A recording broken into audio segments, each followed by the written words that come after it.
अस्सलाम वालेकुम दोस्तों वीरो की हाल चाल ने ठीक ठाक उम्मीद करते हैं सारे भरा खैरियत होवे। जिस तरह का तुसीं देख सकते अज असीं आए हैं जी पेंट करने वास्ते टीयर गार्डर तो जिथे असीं करते पे ना देख लो मझां गावां सारा कुछ इत्थे खड़ा जी। तो आ गार्डर असीं करते ने पेंट तकरीबन 18-20 गार्डर ने तो बाकी असीं क्योंकि गर्मी भी है तुहानूं पता ही है गर्मी की वजह तो असीं 10 मिनट वेट कर लिए वेट करके तो फिर असीं तुहानूं दिखावांगे।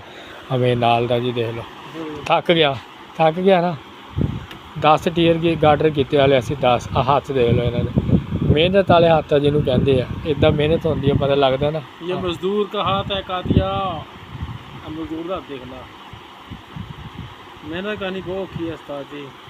मेहनत करनी बहुत औखी है यार। मेहनत करते हैं सानू वीडियो लाइक भी करा करो शेयर भी करा करो सबसक्राइब भी करा करो। ਤੁਹਾਡੀ व्यू के नाल ही साडी यार शान बननी है।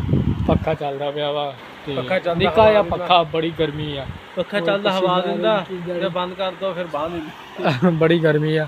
अज तक टोके वाली मशीन लगी उन्हें जिन्हें अस काम करते हैं कि सारी जगह होना दी बड़े अमीर आ बंदे। आ नाल स्कूल है जी साडा एक करोड़ापति है जी। अगर किसी ने कोई पैसे पूसे चाहिए इन्हों तो लै सकते हैं। सानू मजदूरी देखो हम देंगे कि नहीं देंगे बाकी अगे कुछ कह नहीं सकते जी। चूल्हा भी पिया तो हुक्का बाबा धरदा होंदा था करके चूल्हा पिया वा मजदूरी भी मिलेगा। वो सामने हुक्का वा बाबा धरदा वा।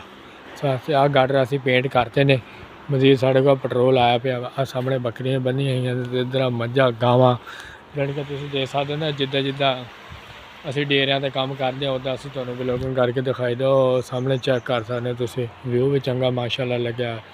ते आ गार्डर पेंट हो गए ने। गार्डन तो बाद फिर असी जी टीयर करांगे उधरली साइड ते दूई साइड ते टीयर पे आ वो पेंट करके बाकी इधर मजीद मालका ने कहा पेट्रोल पाना असी मिट्टी का तेल क्या असी मिट्टी का तेल नहीं मिलिया हुण पेट्रोल ही पावांगे अल्लाह रखे खैर। बाकी आ बकरियां बुकरियां इन्हां डेरियां ते बन्नियां होंदियां तुहानूं पता डेरेदारी का काम आ सारा तो उत्थे फिर इस तरह होंदा जिद्दां यानी कि निज़ाम चल जांदा हुंदा वा। बाकी मजीद साडे यूट्यूब चैनल लाइक शेयर ज़रूर फॉलो करके जाया करो सबसक्राइब लाजमी करा करो। अगर साड़ी वीडियो अच्छी लगा करे हर रोज़ नवी तो नवी वीडियो पाने तो पता ही है। बाकी माशाल्लाह तुम दिखाना ही बकरी दी धारा। अब घर आया 200 सोडा पीना चेक कर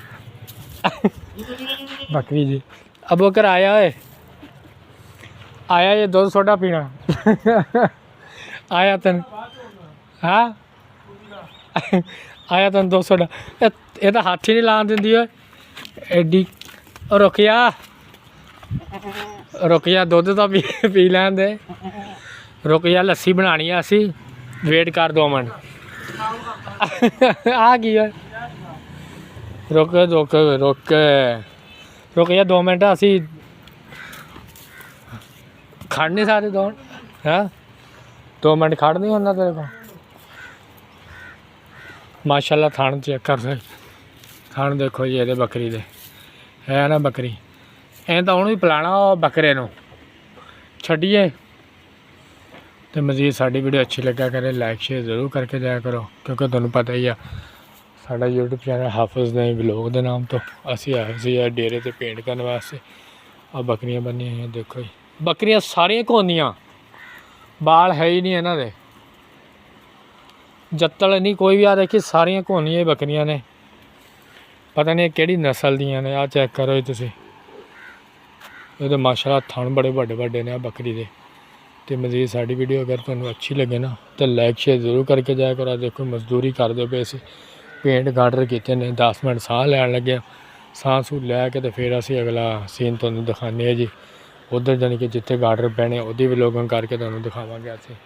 बाकी मजीद देख सकते हैं साडा अगर यूट्यूब चैनल तुहानूं अच्छा लग्या करे तो लाइक शेयर ज़रूर करके जाया करो शेयर फॉलो लाजमी करके जाया करो क्योंकि तुहानूं पता ही है इधर साडे नाल स्कूल भी आ तो मजीद असीं उत्थे वीडियो शूट करते होने। अज वीडियो शूट नहीं की क्योंकि यार अज साडा काम का टाइम से इस वास्ते अज काम करते पे सुबह मालका नूं देना सी तो उहदी वजह तो फिर असीं कहा चलो कोई नहीं अल्लाह मालिक है यार एक दिन नई वीडियो शूट करांगे कोई नहीं तो काम करिए काम नाल ही बाहर आने। देखो यार बड़ी गर्मी पैन डई आ तो गर्मी बहुत पैन डई। अगर तुहानूं साडा वीडियो अच्छी लगा करे तो लाइक शेयर जरूर करके जाया करो क्योंकि यार मेहनत करके वीडियो असीं बनाई दी आ।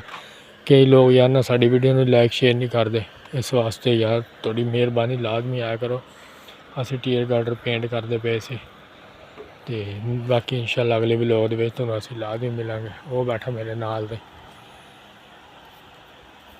ਹਾਫਿਜ਼ ਅਬੂਬਕਰ ਵਲੋਗਰ ਸਾਹਿਬ ਪਏ ਮੰਜੇ ਤੇ ਸੁੱਤੇ।